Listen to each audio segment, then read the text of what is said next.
Hello बच्चों, कैसे हैं आप? उम्मीद करती हूँ आप बढ़िया और एकदम मज़े में होंगे। तो आइए बच्चों, शब्द भंडार पढ़ लेते हैं, यानी कि इन शब्दों के द्वारा अपने भंडार को आप विस्तृत कर सकते हैं। अर्थात अगर ये शब्द भंडार आपके भंडार में नहीं है तो फिर आप हिंदी भाषा में दक्ष नहीं बन पाएंगे। इसलिए अपने शब्द भंडार को विकसित कीजिए इन शब्दों के माध्यम से। तो सबसे पहले इसमें जानेंगे हम पर्यायवाची शब्द के बारे में। बच्चों, समान अर्थ प्रकट करने वाले शब्द पर्यायवाची या समानार्थक शब्द कहलाते हैं। जैसे अग्नि के पर्यायवाची हैं पावक, ज्वाला, आग, अनल, हुताशन, दाहक। अमृत के पीयूष, सुरभोग, सुधा, सोम, अमीय, जीवन, नोदक। असुर के पर्यायवाची दैत्य, निशाचर, राक्षस, दानव, रजनीचर, पिशाच। आकाश के पर्यायवाची है गगन, व्योम, आसमान, अंबर, नभ, अनंत। ईश्वर के पर्यायवाची हैं जगदीश, प्रभु, परमात्मा, भगवान, परमेश्वर, अनादि। गणेश के मोदक प्रिय, लंबोदर, विनायक, गजानन, गणपति, एकदंत। सोना के पर्यायवाची स्वर्ण, हेम, कनक, हिरण्य, कंचन, हाटक। चंद्रमा के पर्यायवाची हैं चंद्र, चांद, शशि, राकेश, हिमांशु, मयंक। चतुर के पर्यायवाची चालाक, दक्ष, निपुण, प्रवीण, होशियार, पटु। जल के पर्यायवाची हैं सलिल, वारी, पानी, नीर, तोय, अंबु। तालाब के ताल, पुष्कर, तड़ाक, जलाशय, सरोवर, सरसी। दुख के पर्यायवाची है पीड़ा, वेदना, व्यथा, शोक, कष्ट, तकलीफ। और नदी के सलीला, सरिता, तरंगणी, सरी, निर्झरणी, तटिनी। पर्वत के भूधर, नभ, शैल, अचर, गिरी, पहाड़। पवन के समीर, हवा, वायु, बयार, अनिल, मारुत। पुत्र के पर्यायवाची बेटा, सुत, तनय, पूत, लाल, आत्मज। और पृथ्वी के पर्यायवाची धरा, धरती, भू, भूमि, वसुधा, अचला। मनुष्य के मनुज, मानव, नर, आदमी, जन, व्यक्ति। मेघ के पर्यायवाची हैं बादल, जलद, वारिद, पयोधर, नीदर, घन। रात्रि के रात, यामिनी, निशा, रजनी, विभावरी, रैन। और सागर के पर्यायवाची हैं दुनिया, जगत, विश्व, लोक, भव, जग। सांप के नाक, सर, भुजंग, विषधर, व्याल, अहि। और पक्षी के पर्यायवाची खग, विहग, नभचर, पखेरु, द्विज। देखिए, हमने पर्यायवाची शब्द तो बहुत सारे पढ़ लिए हैं। अब आप उन्हें याद करने का प्रयास कीजिएगा। हम बढ़ते हैं विलोम शब्द की ओर। तो बच्चों, किसी शब्द का उल्टा या विपरीत अर्थ बताने वाले शब्द विलोम या विपरीतार्थक शब्द कहलाते हैं। जैसे कि अंधकार का विलोम प्रकाश, आशा का निराशा, अमृत का विष, अनुकूल का विलोम प्रतिकूल, उपस्थित का अनुपस्थित, उपयोग का अनुपयोग, आहार का निराहार, आलस्य का स्फूर्ति, जय का पराजय, आकाश का पाताल, जटिल का सरल, दाता का याचक, उदय का अस्त, धर्म का अधर्म, कृतक का कृतघ्न, ठोस का तरल, खरा का खोटा, नूतन का पुरातन। और कटु का मधुर, निंदा का प्रशंसा, गुण का अवगुण, दयालु का निर्दयी। इसी तरह गुण का अवगुण, न्याय का न्याय, पूर्ण का पूर्ण, मोक्ष का बंधन, पाप का पुण्य विलोम होगा, रहित का सहित, शयन का जागरण, सौभाग्य का दुर्भाग्य। अनुराग का विराग, विरोध का समर्थन, शुभ का अशुभ, सुपुत्र का कुपुत्र, सरस का नीरस, हिंसा का हिंसा, सुर का असुर, स्वाधीन का विलोम पराधीन, हित का हित, गुप्त का प्रकट, घृणा का प्रेम विलोम होगा। और ज्ञानी का ज्ञानी, एकता का अनेकता। यह है विलोम शब्द। इसके जरिए भी आपके शब्द भंडार में बहुत ज़्यादा बढ़ोतरी हो सकती है। तो आप इन्हें याद करने का प्रयास कीजिएगा। हम बढ़ते हैं अनेकार्थक शब्द की ओर।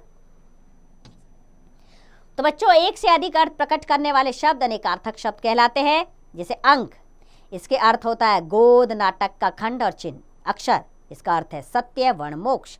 अनंत, इसका अर्थ है आकाश, अंतर्रहित, विष्णु। कनक, इसका अर्थ है गेहूं, सोना, धतूरा। उत्तर, इसका अर्थ है जवाब, दिशा, पीछे। कर्ण, इसका अर्थ है कान, पतवार, कुंती का पुत्र।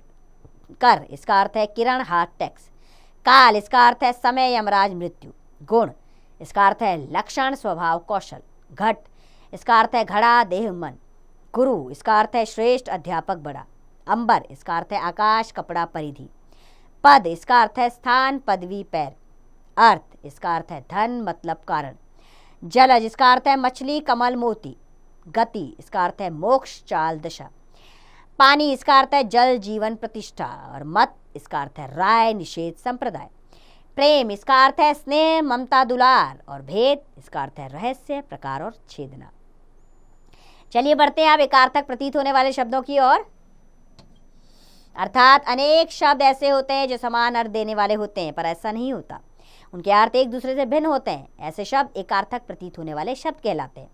जैसे अमूल्य, जिसकी कीमत का अनुमान ना लगाया जा सके, और बहुमूल्य, बहुत कीमती। दोनों को एक जैसा समझ लेते हैं हम, लेकिन ये अलग अलग अर्थ हैं इनके। कृपा का अर्थ होता है छोटों पर दया का भाव, और दया का अर्थ होता है दूसरों के कष्टों को दूर रखने की इच्छा। दुख का अर्थ है सामान्य कष्ट, और शोक किसी के मरने पर होने वाला दुख। प्रेम का अर्थ है किसी के प्रति प्यार की भावना, और स्नेह यानी कि छोटों के लिए प्रेम।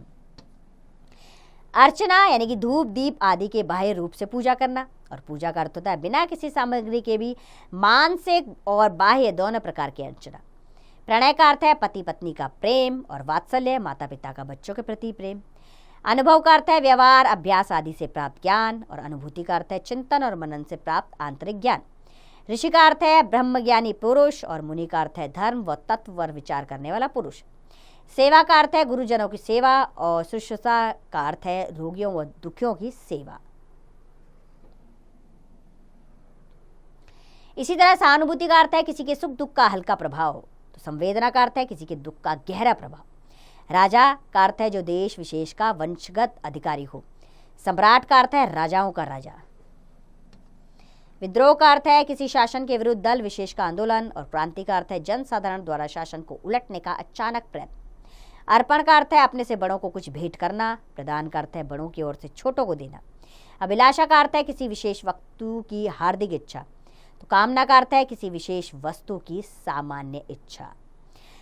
अब बढ़ेंगे हम बच्चों श्रुति सम भिन्नार्थक शब्द की ओर। क्या होते हैं श्रुति सम भिन्नार्थक शब्द? यानी कि कुछ ऐसे शब्द जो सुनने में तो एक जैसे लगते हैं, किंतु उनकी वर्तनी में सूक्ष्म अर्थन हो तथा उनके अर्थ में भी भिन्न हो। यानी कि वो सूक्ष्म वर्तनी, स्पेलिंग थोड़ी सी फर्क होती है उनमें, और सुनने में भी थोड़ा सा अंतर होता है। अगर हम उसका उच्चारण सही कर रहे हैं और उसको सही तरीके से सुन रहे हैं तो होते हैं वो श्रुति सम भिन्नार्थक ऐसे शब्द कहलाते हैं।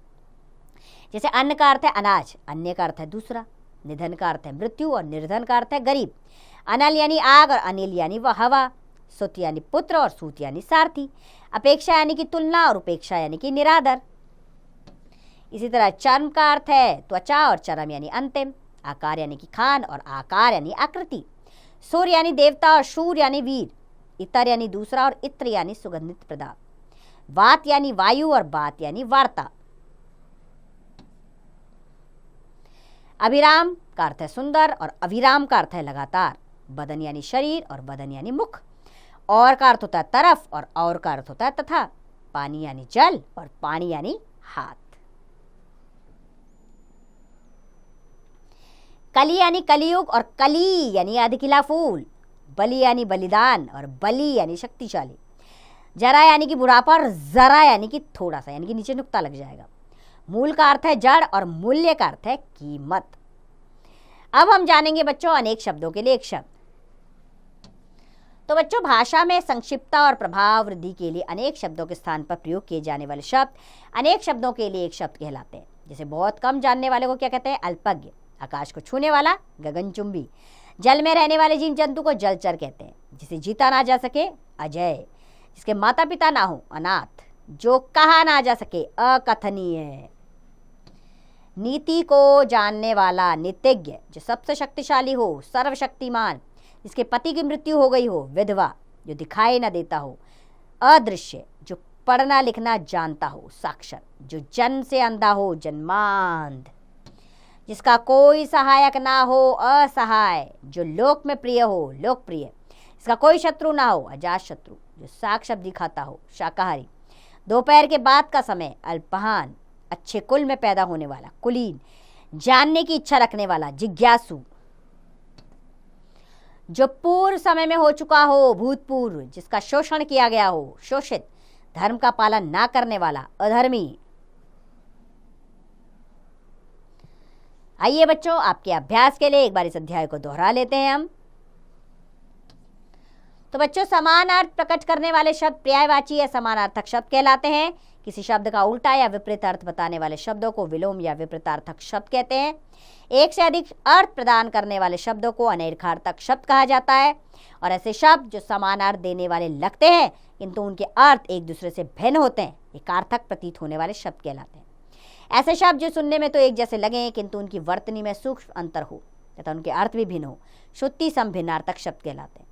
भाषा में संक्षिप्तता और प्रभाव वृद्धि के लिए अनेक शब्दों के स्थान पर प्रयोग किए जाने वाले शब्द अनेक शब्दों के लिए एक शब्द कहलाते हैं। मुझे पूरी उम्मीद है बच्चों, आपको अनेक शब्दों के लिए एक शब्द, विलोम शब्द, पर्यायवाची, कितने सारे शब्द हमने इसमें पढ़े, वो सब आपको समझ में आए होंगे। आप इनका अभ्यास करिए और अपने शब्द भंडार में बढ़ोतरी कीजिए। शब्द भंडार में जब आप बढ़ोतरी करेंगे तभी हिंदी भाषा में दक्ष हो पाएंगे। अब इसका अभ्यास कार्य आप स्वयं कीजिए।